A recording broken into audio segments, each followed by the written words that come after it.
father-in-law just loves chainsawing. Man, if I tell him I want some trees cut, he literally drops everything. He just loves it. So we're getting ready here, talking about where we're going to go. My cousin Sean just bought that tractor.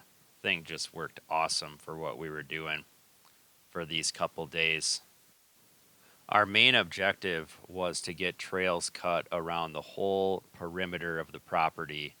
We had the logging this winter, and then the property was underwater for 14 days. And so it was pretty much a blank slate. All of the trails that we had cut and had been maintaining for the last 10 years, they had a bunch of debris over them. So we were able to start fresh, and I was able to get the trails exactly where I wanted them. In my case, I don't own the fields around a lot of the perimeter of my property. So it's so valuable to have a trail right along the edge, where you don't have to be in the timber where you might run into more deer. And, it's a game of inches for me. The littlest noises can make all the difference. So if you have a clean, manicured trail, I know it has helped us kill several big deer over the years, just having that access and being able to screen trails in the right way and walk quietly. It's just been awesome. All of the down timber in this section gave us the perfect opportunity to be screened from where a lot of the deer bed, to access stands in the evening. This looked like a pretty nice buck, but it was hard to get zoomed in on him all the way with the camera. He was about 300 yards away. Here, Sean's coming around the perimeter of my field, and again, it's just great to have that clean trail, especially when the grass is wet in the morning. That's where we're going. Again, working the perimeter, and you can see this is what it looked like after we started. So quite the difference. Just awesome to have that trail, easy walking. This part of the trail system is along the fence line part of my property, and this is a buck killing zone. This trail is not a trail that gets walked a lot, but it's one of those that's nice to have if the situation is right. If you're sitting out on the fields at night and a lot of the deer worked out to the field, or especially a big buck, then you have this nice access trail to sneak back to your vehicle, or wherever you need to get to at the end of the night. That crazy looking tree there is the infamous fence corner tree. We have killed a lot of bucks out of that tree, the old 8 being one of them. This was the first buck that I was able to harvest on film. Super awesome.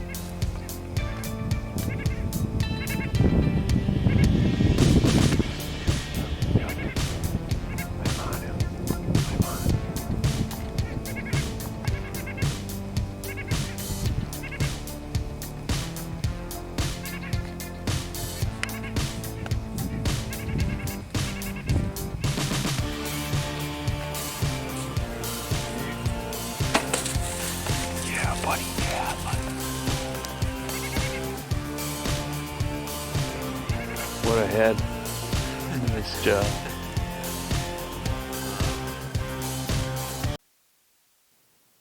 We always have to be careful when we're doing work this time of year. Um, Usually you run into a fawn or two, and we ran into this little guy. I always like to keep my distance, just get a couple pictures, a little video, and then get the heck out of there and let mom come back and take care of it.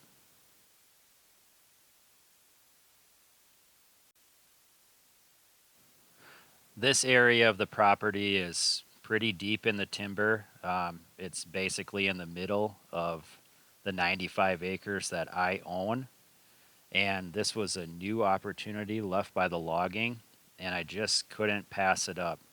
It was a wide logging road where they were bringing a lot of the logs out, so it left an opportunity for us to put about an 80-yard long by 10-yard wide food plot. There's a great tree in here to put a 20-foot ladder stand in, which I want to put a ladder stand because a lot of the guys that hunt with us are getting a little older and I want them to be safe. And so this area just turned out to be awesome, and I think it's really going to pay off. Never had a food plot in the timber like this, and I didn't want to put a food plot in the timber because I like not giving the deer too many options. But in this case, I had to try this, and it's tight to bedding. This is a bedroom where a lot of the deer like to be, and this is going to be your classic rut morning spot, or even any time of the season to catch a buck feeding as they're going to bed. I think a lot of deer will come through here, and we're just going to have to be careful, hunt it on the right weather conditions. So high pressure, I love hunting high pressure because the pressure sucks your wind up. So even if the wind is swirling a little bit, you have a better chance of getting away with it. So we took the opportunity, we cleared this out, and I planted Hot Chick and Comeback Kid from Domain Outdoor, which are mixes of clover, chicory, alfalfa. They tend to do well in shade, and it turned out awesome. Here, John is clearing out the trees that we're going to need taken out to have the proper shooting lanes into the plot. Super important to be able to get that done, in my opinion, this time of year. Sean is dragging the plot with the bucket to get it down to bare dirt. And once we have it down to bare dirt, then we'll be able to cast out the seed. And I'll show you the rest of that process here in a sec. So it's super important in my experience to get it down to bare dirt. And this is important so you have good seed to soil contact. If you don't have heavy equipment, this certainly can be done with a rake and a leaf blower. But getting it down to bare dirt and then being able to rake it in so those seeds embed in about a 1/4 inch under the soil, which is what the Domain seed calls for.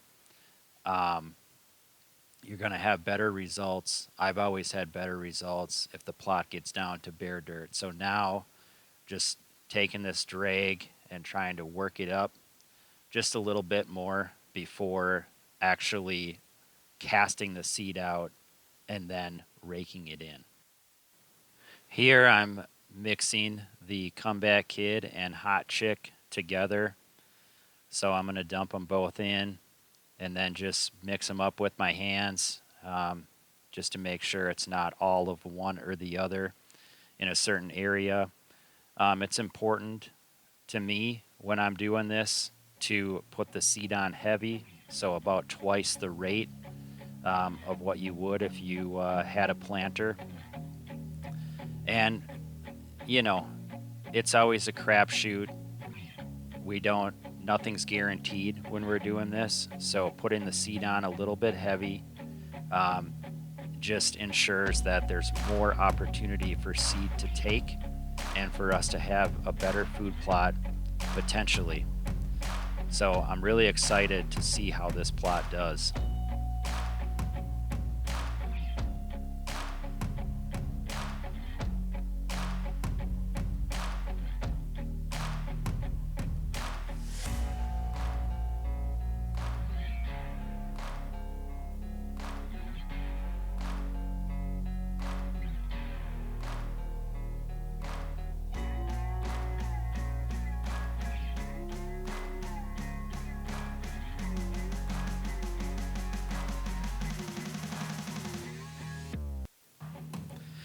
Here I'm putting the finishing touches on it, getting it raked in.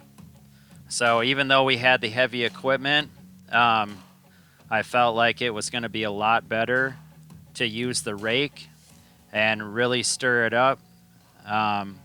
make sure that the seeds are as well as I could get them to that 1/4 inch depth. And man, like I said before, it just turned out awesome. It's amazing what we can do in an hour to improve our hunting. I've got a stand up in that tree right there. And this trail that I want to talk about is more to manipulate deer movement. So a lot of the deer bed back in that area. And then I started the trail right about level with the stand. So the deer are going to come on multiple trails, but hopefully they will come to this trail because it's the path of least resistance. And then out here in the field, this is where the mother lode from Domain is going to be planted. And that's forage beans, peas, and some other mixes. So about right where that side by side is where the mother lode's going to start and go out to the end. But then to the west is going to be big, sexy, and illicit brassicas. Earlier in the year, right at the beginning of April, I frost seeded Comeback Kid and Hot Chick into this area right by the Muddy Blind. And you can see it's coming up pretty good. And this was underwater for about 14 days after I frost seeded it from the flooding. And it is out competing all the weeds. I'm going to zoom out here by the Muddy, and you can see where I didn't frost seed all those weeds that are coming up. So the Comeback Kid and Hot Chick is out competing all of it. The last thing that I did on this trip was put out some cutty links. All in all, I'm going to have at least 18 cutty links along with some other cameras on my property. This is on that food plot that we created, and I'm excited to get the pictures rolling. Thank you so much for following along, everybody. I will do my best to document all the prep work leading in to the 2023 season. Cheers.